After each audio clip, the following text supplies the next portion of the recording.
साबिक वज़ीर दाखिला मोहम्मद महमूद अली ने कहा कि हल्का असम्बली जुबली हिल्स का ज़िमनी इंतखाब BRS की इख्तिदार पर वापसी का नुक्ता आगाज होगा।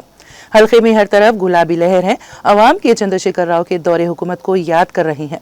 पार्टी की भारी अक्सरियत से कामयाबी यकीनी है।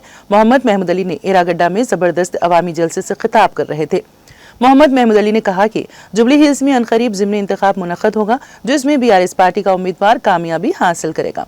उन्होंने कहा कि पार्टी सरबराह व साबिक चीफ मिनिस्टर के चंद्रशेखर राव जिस किसी को भी जुबली हिल्स का उम्मीदवार बनाएंगे, उस उम्मीदवार को भारी अक्सरियत से कामयाब बनाना हम सबकी जिम्मेदारी है। साबिक वज़ीर दाखिला ने कहा कि BRS के दौरे हुकूमत में रियासत तेलंगाना तरक्की की सिमत रवां थी। फीकस आमदनी के मामले में तेलंगाना को मुल्क भर में सरे फहरिस्त मुकाम हासिल हुआ था। के चंद्रशेखर राव एक अजीम सियासी कायद है। तश्कील तेलंगाना के लिए KCR ने अपनी जान की भी परवाह नहीं की। क़याम तेलंगाना के बाद रियासत को तमाम शोबे जात में तरक्की याफ्ता बनाने के लिए कोई कसर बाकी नहीं रखी गई। उन्होंने कहा कि BRS का दौर सुनहरी रहा। तेलंगाना ने हर महाज पर तरक्की की। शानदार सड़कों की तामीर अमल में लाई गई और शहरों और गाँवों को मजबूत किया गया। मोहम्मद महमूद अली ने जुबली हिल्स के रुकन असम्बली आनजानी गोपीनाथ की अवामी फलाही खिदमत को भरपूर खिराज अकीदत पेश किया। उन्होंने कहा कि KCR के दौरे हुकूमत में तमाम तबक़ात की तरक्की के लिए नुमाया खिदमत अंजाम दी गई। KCR ने सबको साथ लेकर तेलंगाना को तरक्की दी। यही वजह है कि आज अवाम BRS के दौरे हुकूमत को याद कर रही हैं। साबिक वज़ीर दाखिला ने कहा कि तेलंगाना की तरक्की और अवाम की फलाह बहबूद BRS से ही मुमकिन है।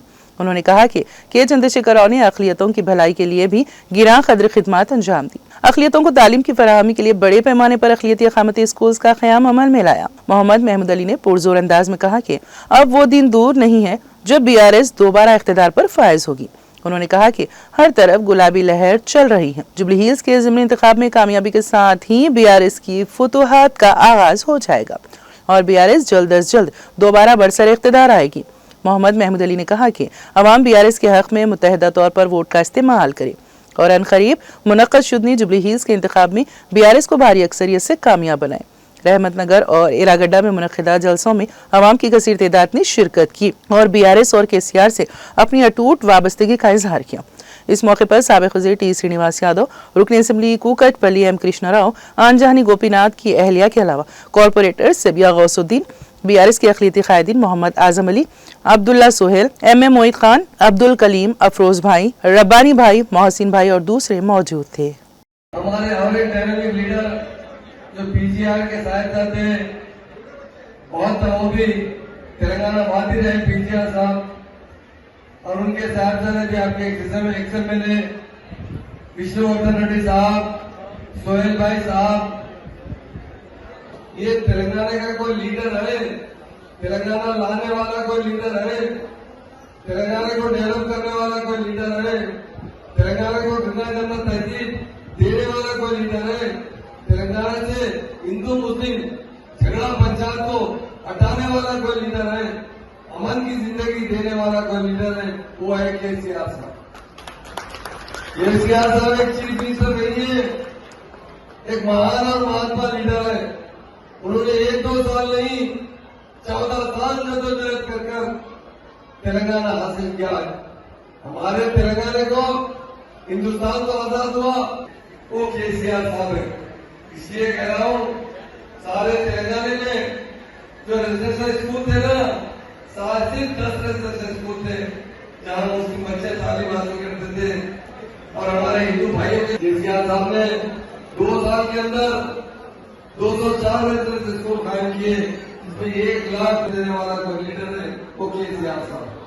मेरे भाइयों बहनों, तेलंगाना में अमन कायम करने वाला कोई लीडर है वो KCR साहब है।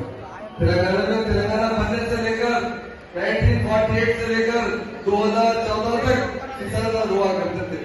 पहले किसान होते थे, बाद में कांग्रेस पार्टी आकर 5 किलो गेहूं, 2 किलो शक्कर, 2 किलो पत्ती, इसी तरह 10 किलो चावल मिलना चाहते हैं। ये लोग हमारी तरक्की में कभी भी इंटरेस्ट नहीं लेते हैं। कांग्रेस हमारे हिंदुस्तान में 40-50 साल से ज्यादा, और खास तौर से हमारी स्टेट में 50 साल हुकूमत कर चुकी है, पर हमारे बारे में कभी नहीं सोचा। अगर कोई सोचने वाला लीडर है वो KCR साहब है। गंगा जमुना तहजीब की बात बताना चाहता हूँ। जिस तरह हम प्यार और मोहब्बत से हमारी स्टेट में तरक्की किए, जिस तरह रहते, कभी भी मियां बीवी एक मंजिल पर नहीं पहुंच सकते। उन्होंने जो वायदा किया हमसे हमारे बहनों के लिए हर घर में 2,500 पेंशन देने की बात की, कुछ नहीं किया गया। हमारे बुजुर्गों को केसीआर साहब ने 4,000 पेंशन देते थे, सारे हिंदुस्तान में सबसे बड़ा पेंशन हमारे पास था। हमारा एक विचार है, हमारी एक तरक्की है, ये आपकी तरक्की नहीं चाहते, कि आपके विचार को कायम नहीं कर सकते।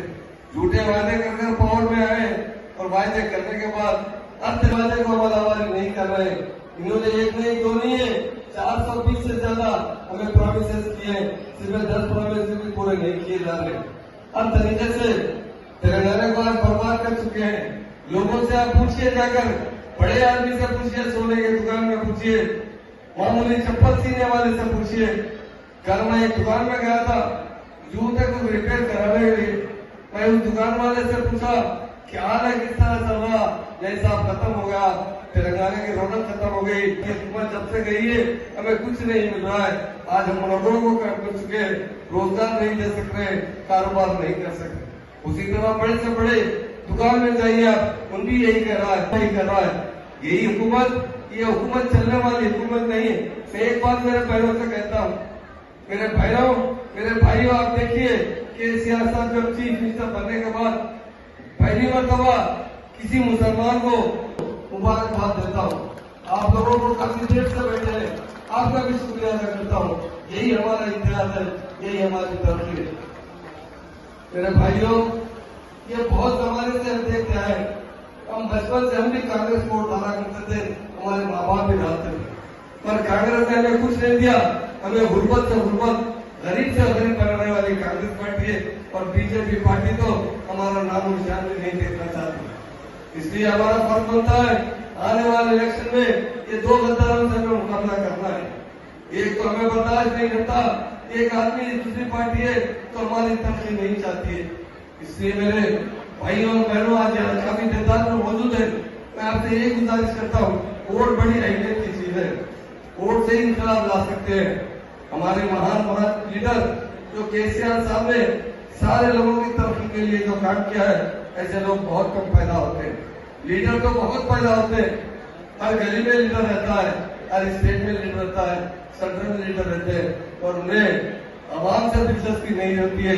अगर आवाम की तरक्की चाहने वाला, आवाम को डेवलप करने वाला, आवाम के बारे में सोचने वाला अगर कोई लीडर है, वो केसीआर साहब। इसलिए के लिए आज इस दहज पर आया हूं। मैं हाथ जोड़कर आपसे गुजारिश करता हूं, आपकी वोट की बड़ी अहमियत है। ये कांग्रेस एक मक्कार जमात है, मक्कारी के नशे करती है। मक्कारी से झूठे वायदे कर पैसों से वोट खरीदकर 1.8% से हमने हारा है। ये हार, ये ब्लैकमेल करने की तरफ चल रहे हैं। आप जानते हैं आज नए नए तरीके से हमें परेशान किया जा रहा है। मैं यही आपसे गुजारिश करना चाहता हूं कि इस मरतबा मुद्दे होकर बीआरएस पार्टी जो भी कैंडिडेट देगी उसे भारी मेजॉरिटी से जिताई। आज यहाँ पर मुझे आने पर खासतौर से यहाँ के कारपोरेटर साहब और हमारे शरीफ भाई साहब और बहुत से हमारे कायदीन जो यहाँ पर बहुत जमाने से मिलते आता हूँ, सबसे मिलने पर बड़ी खुशी हुई है। मैं यही बोलना चाहता हूँ, आपकी कोई पार्टी है, आपके घर की पार्टी है, वो बीआरएस पार्टी है। आप देखिए रेवंत रेड्डी को देखिए, रेवंत रेड्डी जीते मुसलमानों से झूठे वादे कर इमाम साहब को 12,000 देंगे, मौजूद साहब को 10,000 रुपए देंगे, और बहन को 2,000 रुपए पेंशन देने का झूठा वादा किया है। उसी वजह से जीते। हमारे सोहेल भाई यहाँ मौजूद है, ये जो है 14-15 साल से मुसलसिल कांग्रेस का साथ देते आ रहे। देखिए कांग्रेस वायदे कर रही है, मुसलमानों के साथ झूठे वायदे कर रही है। केसीआर साहब के बात मंजूर कीजिए, मुसलमान भी तरक्की करेंगे, हिंदू भाई भी तरक्की करेंगे, हर शोबे में आगे बढ़ेंगे। हमारे आज तेलंगाना के अंदर इंडिया में केसीआर साहब जब तक थे, पर इनकम इंडिया में नंबर 1 इनकम तेलंगाना स्टेट की थी। हमारा बजट देने वाले केसीआर साहब ने 2,200 किसानों की मदद कर। किसानों को आप देख रहे हैं आज फर्टिलाइजर नहीं मिल रहा है। करता हूँ इस मरतबा आपका वोट बड़ी अहमियत का होता है। जोबली से हमारी जीत शुरू हो जाएगी और आने वाले चीफ मिनिस्टर केसीआर साहब हो गए, इसका बिगल बजाएंगे तो जोबली वाले बचाएंगे। आज जरागढ़ के तमाम भाई बहन, तमाम अहम कायदियत यहाँ पर मौजूद है। मैं सबका हाथ जोड़कर शुक्रिया अदा करता हूँ। आप लोगों ने इतनी बड़ी मीटिंग सक्सेस की है। मैं एक बात बता के अपनी बात खत्म करता हूँ। मैं तमाम मेरे भाइयों से कहता हूँ, जो लोग कांग्रेस की तारीफ कर रहे हैं, आज वो लोग भी रो रहे हैं। कुछ मुस्लिम लीडर्स, कुछ पॉलिटिकल पार्टी कांग्रेस की तारीफ की थी, आज वो दोनों हाथ से तौबा कर रहे हैं। अरे क्या बेकार की पार्टी को दिए, कुछ घर बनाना बोलकर हेडर के नाम से मकाना तोड़े जा रहे हैं। किसी जगह तरक्की पर कोई बात नहीं कर रहे। रेवंत रेड्डी कभी भी डेवलपमेंट की बात नहीं कर रहे। जबान बोलते हैं तो जबान से बेतुके वादा करते हैं। तालीम याफ्ता लोग किस तरह बात करना चाहिए, एक स्टेट का चीफ मिनिस्टर किस तरह बात करना चाहिए, वही भी तकलीफ नहीं है, बदतमीजी से बात करते हैं। कभी बोलते हैं केसीआर को जेल में डालेंगे, कभी कहते हैं केटीआर को जेल में डालेंगे, कभी कहते हैं कविता को जेल में डालेंगे। यही मालूम है उनको तरक्की के बारे में कुछ नहीं मालूम है, खाली झगड़े करने के बारे में मालूम है। इसलिए मैं तमाम भाइयों से अपील करने के आ रहा हूँ। मैं भी आपका खादिम हूँ, आपका भाई हूँ, अब यही अपील करना चाहता हूँ। आपका वोट बीआरएस सेट में कारगंज को डालना चाहिए और आपका इनकलाब अगर शुरू होगा, यकीनन किस तरह साहब से मैं कहता हूँ, इनकलाब अगर शुरू होगा तो कुकटपल्ली से शुरू होगा, यहाँ से हमारी जीत शुरू होगी। हर इलेक्शन में हम जीतेंगे, फिर से तेलंगाना में हमारी हुकूमत बनाएंगे, सारे लोगों को अमन देंगे, तरक्की देंगे, अब सो बयान में अच्छी जिंदगी गुजारने का मौका देंगे। इसलिए मैं कृष्णा साहब का और मेरी बहन का, तमाम भाइयों का शुक्रिया अदा करते हुए अपनी बात खत्म करता हूँ। जय तेलंगाना।